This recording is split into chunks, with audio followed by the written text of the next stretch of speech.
transition chef de l'État. Le gouvernement du Mali continue d'intensifier les efforts importants pour recruter, former, équiper et renforcer les capacités opérationnelles des forces de défense et de sécurité maliennes. Je dois dire ici que les actions offensives menées jusque-là ont permis à nos forces de remporter des victoires décisives contre les forces obscurantistes. Elles ont également permis à l'État de reprendre pied et de réaffirmer son autorité sur une grande partie du territoire national, ainsi que de favoriser le retour de plusieurs milliers de nos compatriotes dans leur localité d'origine. Cependant, nous savons que la solution uniquement militaire ou sécuritaire a ses limites. C'est la raison pour laquelle, en appui à l'action militaire, le gouvernement du Mali s'est doté d'une stratégie globale et intégrée, comprenant des mesures politiques, sociales, de développement, y compris la fourniture des services sociaux de base à nos populations, durement affectées par la crise multiforme que nous traversons depuis janvier 2012, avec comme objectif la restauration de l'autorité de l'État sur l'ensemble du territoire national. Dans cette dynamique, le gouvernement du Mali a approuvé le 24 août dernier la stratégie nationale de stabilisation des régions du centre et son plan d'action 2022-2024. Cette stratégie traduit la volonté des autorités de la transition d'avoir une approche holistique de la stabilisation des régions du centre. Elle vise à faire du centre une zone stable et prospère où les communautés sont réconciliées et vivent en harmonie avec leurs voisins. Parallèlement, la mise en œuvre diligente et intelligente de l'accord pour la paix et la réconciliation au Mali, issu du processus d'Alger, demeure une priorité stratégique des autorités de la transition. En tant qu'instrument pacifique de résolution durable de crise que traverse le Mali dans sa partie nord. Je dois dire que je suis particulièrement heureux des conclusions de la deuxième réunion de niveau décisionnel des parties à l'accord, tenue à Bamako du 1er au 5 août 2022. Cette importante réunion qui a regroupé les parties signataires et la médiation internationale a permis de lever certains obstacles afin de relancer le processus de mise en œuvre de l'accord. Poursuivant cette dynamique positive et progressive du processus de paix, la 6e réunion de haut niveau du comité de suivi de l'accord, CSA, s'est tenue à Bamako il y a à peine quelques semaines, le 2 septembre 2022. Cette session du CSA est un signal fort de la volonté des parties à s'engager dans une nouvelle dynamique en vue de parachever la mise en œuvre de l'accord. Je réaffirme ici notre attachement à ce processus, dont la réussite demeure l'une des conditions sine qua non de la stabilité durable du Mali. C'est le lieu pour moi de saluer une fois de plus le rôle actif de l'Algérie et l'accompagnement de l'équipe de médiation internationale. Je n'oublie pas ici la situation des réfugiés maliens dans les pays voisins, que je salue au passage pour leur hospitalité à l'égard des nôtres. Je n'oublie pas non plus celle de nos compatriotes déplacés internes. Je veux les rassurer que le gouvernement du Mali reste très attentif à leur situation précaire et que tous nos efforts visent à créer les conditions propices à leur retour dans la sécurité et la dignité en vue de leur participation effective à la vie de la nation.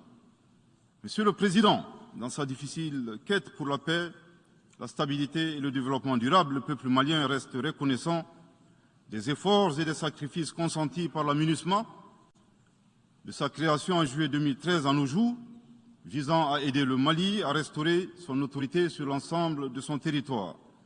C'est pourquoi je tiens à rendre hommage au nom du peuple et du gouvernement malien à la mémoire de toutes les victimes maliennes comme étrangères, civiles comme militaires, tombées sur le champ d'honneur au Mali.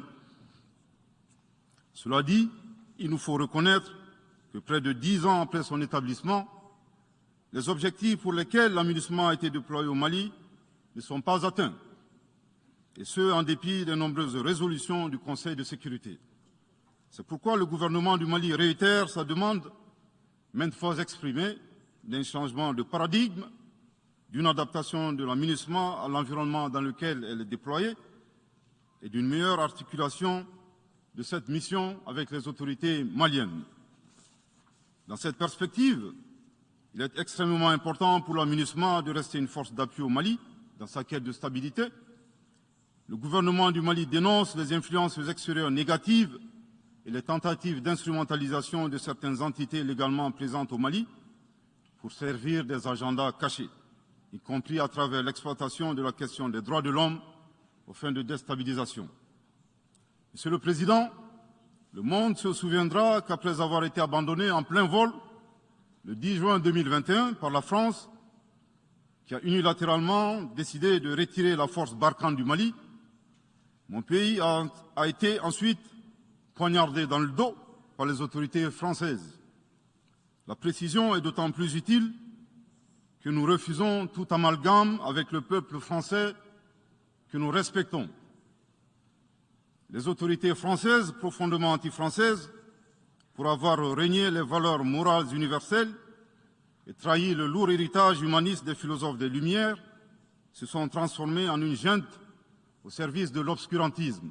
Je répète, les autorités françaises, profondément anti-françaises, pour avoir régné les valeurs morales universelles et trahi le lourd héritage humaniste des philosophes des Lumières, se sont transformées en une junte au service de l'obscurantisme.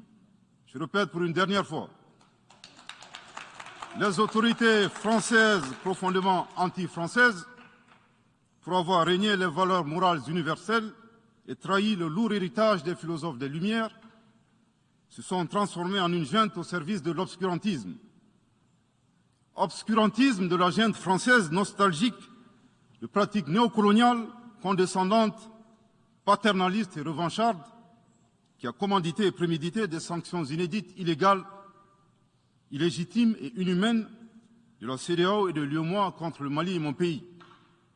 Après plus de 10 ans d'insécurité et en fait des milliers de morts, autant de réfugiés et de déplacés internes, n'est-ce pas un sacrilège de mettre une population malienne victime de l'insécurité dans un pays enclavé sous embargo pendant 7 mois, en procédant à la fermeture des frontières et la saisie des comptes financiers du Mali.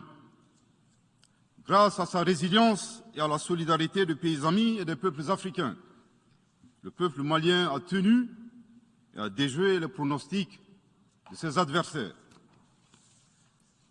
Obscurantisme de la junte française qui s'est rendue coupable d'instrumentalisation des différences ethniques, en oubliant si vite sa responsabilité dans le génocide contre les Tutsis au Rwanda, coupable également de tenter désespérément de diviser les Maliens, enfants d'une même famille. Enfin, obscurantisme de la junte française qui a violé l'espace aérien malien en y faisant voler des vecteurs aériens tels que des drones, des hélicoptères militaires et des avions de chasse plus d'une 50aine de fois, en apportant des renseignements, des armes et munitions aux groupes terroristes. Afin de se donner une bonne conscience, la junte française accuse le Mali de n'avoir pas été reconnaissant en se gargarisant de la mort regrettable de 59 soldats français au Mali lors de diverses opérations de lutte contre le terrorisme. À cette triste accusation, nous rappelons que dans la majorité des interventions d'officiels maliens et des cérémonies, nous rendons systématiquement un hommage à l'ensemble des victimes de l'insécurité au Mali, sans distinction de nationalité, donc y compris les 59 Français décédés. Aussi, nous les invitons à ne pas s'arrêter à si bon chemin et de remonter le temps, en passant par leur intervention en Libye, décriée par toute l'Afrique, sans oublier la participation forcée des milliers d'Africains à la Première et la Seconde Guerre mondiale, sans oublier la traite négrière qui explique le sort économique de beaucoup de pays. Combien d'Africains sont-ils morts pour la France et le monde libre dans lequel nous vivons? Monsieur le Président, eu égard à la gravité des faits commis par la junte française, le Mali, dans sa lettre en date du 15 août 2022, a demandé la tenue d'une réunion d'urgence du Conseil de sécurité des Nations Unies. Cette réunion a pour objet de permettre au Mali de présenter les éléments de preuve en sa possession, démontrant que l'armée française a agressé en de maintes reprises mon pays, en violant de manière répétitive et fréquente l'espace aérien malien, sans autorisation des autorités maliennes, et parfois en falsifiant des documents de vol. Plus grave, Monsieur le Président, le Mali sera en mesure de prouver que la junte française a fourni des renseignements et des armes à des groupes terroristes. Le gouvernement du Mali s'interroge sur les raisons qui poussent cet État membre du Conseil de sécurité, de surcroît assurant la présidence de cet organe, à faire obstacle au débat en vue de la manifestation de la vérité. Le monde doit être édifié sur les faits graves qui se sont déroulés au Mali et qui sont à la base de l'aggravation de l'insécurité et de la déstabilisation du Mali et du Sahel. Par la saisine du Conseil de sécurité, le gouvernement du Mali entend mettre cet important organe chargé à titre principal du maintien de la paix et de la sécurité internationale face à ses responsabilités et dénoncer les agissements de la junte française contre mon pays. Ces actes hostiles sont incompatibles avec la Charte des Nations Unies et son statut de membre permanent. Il y va de la crédibilité de notre mécanisme commun, de l'efficacité de la lutte contre le terrorisme, mais surtout, il y va de l'intégrité de l'Organisation des Nations Unies, qui repose entre autres sur le respect des engagements internationaux, de la légalité internationale et de la Charte des Nations Unies. Monsieur le Président, il semble opportun pour le Mali de demander votre implication personnelle auprès du Conseil de sécurité des Nations Unies afin que notre demande aboutisse pour que cesse la duplicité et la guerre par procuration imposée à mon pays. Monsieur le Président, dans la lutte contre le terrorisme et l'extrémisme violent, le gouvernement du Mali est fortement interpellé sur la question des droits de l'homme.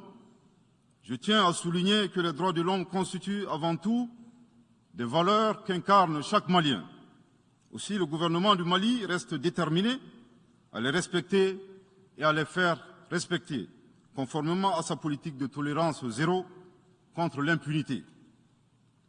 Et cela par fidélité à nos valeurs ancestrales inscrites dans la charte de Kouroukanfouga, proclamée en 1236 par l'empereur du Mali, Soundiata Keïta. Le Mali, berceau de grandes civilisations, héritier de grands empires, terre de brassage, d'hospitalité et de tolérance, fait de la promotion et de la défense des droits de l'homme une priorité nationale. C'est pourquoi je réaffirme avec force que les opérations militaires des forces de défense et de sécurité du Mali sont conduites dans le strict respect des droits de l'homme et du droit international humanitaire. Cependant, comme je viens de le souligner, le gouvernement du Mali s'oppose avec véhémence à l'instrumentalisation de la question des droits de l'homme à des fins politiques, de positionnement, voire de chantage ou d'intimidation. De même, nous regrettons la sélectivité observée entre les droits des populations dont des villages entiers sont massacrés et rasés, qui ne suscitent presque pas d'indignation particulière, et la manipulation communicationnelle faisant passer des terroristes neutralisés sur le champ de bataille pour des civils innocents. Monsieur le Président, pour terminer, je dirais que le peuple malien a décidé de prendre son destin en main. Il soutient pleinement le gouvernement dans la refondation du Mali, ainsi que le retour à un ordre constitutionnel apaisé et sécurisé en mars 2024, à l'issue d'élections libres, transparentes et crédibles. La réalisation de ces vastes chantiers exige du gouvernement de poursuivre et d'intensifier les efforts en vue de l'amélioration continue de la situation sécuritaire dans le pays et de la protection des personnes et de leurs biens. À cet égard, je me réjouis de la tenue à Lomé, le 6 septembre dernier, de la 3e réunion du groupe de suivi et de soutien à la transition. Les conclusions de cette importante rencontre, notamment la reconnaissance des progrès réalisés par la transition et les appels lancés en faveur de la mobilisation de tous les partenaires du Mali pour consolider leur appui politique, économique, technique et financier à la République du Mali, ainsi que pour soutenir les efforts des autorités de la transition du Mali en vue d'un retour harmonieux à l'ordre constitutionnel. Je voudrais rappeler que la transition au Mali résulte de plusieurs années de dysfonctionnement de notre jeune démocratie qui a engrangé quelques résultats positifs. Malheureusement, à l'heure du bilan, les passifs sont plus importants que les actifs, d'où la survenance de la transition. Je saisis cette opportunité qui m'est offerte pour remercier chaleureusement notre respecté aîné, son Excellence le Président Alassane Dramane Ouattara, pour les sages et éclairés conseils qu'il nous a prodigués dans son allocution mémorable à cette 77e session de l'Assemblée générale des Nations unies. Je voudrais le rassurer que les autorités de la transition malienne n'ont d'autres objectifs que de faire des réformes politiques et institutionnelles avant d'organiser des élections, tout en luttant obstinément contre le terrorisme. Ces réformes permettront d'améliorer la gouvernance et toutes les dispositions seront prises pour que la démocratie malienne soit la plus enviée au monde. Dans ce chantier, nous prêterons une attention particulière au troisième mandat, qui ne sera pas possible. Le troisième mandat pour un public moins averti consiste pour un président de la République d'effectuer une manœuvre en 4 temps, en vue de conserver le pouvoir pour lui seul et son clan. Premier temps, presque en fin de second mandat, donc en principe non rééligible, il s'agit pour le président de la République sortant de déclencher une révision constitutionnelle de manière non consensuelle. Deuxième temps, au cours de cette révision constitutionnelle, le président de la République sortant modifiera quelques dispositions constitutionnelles. Troisième temps, une fois la nouvelle constitution adoptée, sur fond de crise politique naturellement, le président sortant devient candidat en violation de la limitation du nombre de mandats à 2. Sa candidature est alors justifiée par l'adoption de la nouvelle constitution et le prétexte est tout trouvé. La limitation du nombre de mandats à 2 concernait l'ancienne constitution. Par conséquent, il est candidat au regard de la nouvelle constitution adoptée. Quatrième temps, une farce électorale est organisée. Forcément, il remporte les élections et s'ensuit une chasse impitoyable aux opposants politiques, dont certains sont arrêtés, d'autres s'exilent et d'autres assassinés. Les allégeances sont obtenues grâce au pouvoir de l'argent, le clientélisme et les intimidations. Dans un langage plus simplifié et en référence à une métaphore footballistique, le troisième mandat est une magie. C'est l'art de se dribbler soi-même tout en gardant le ballon.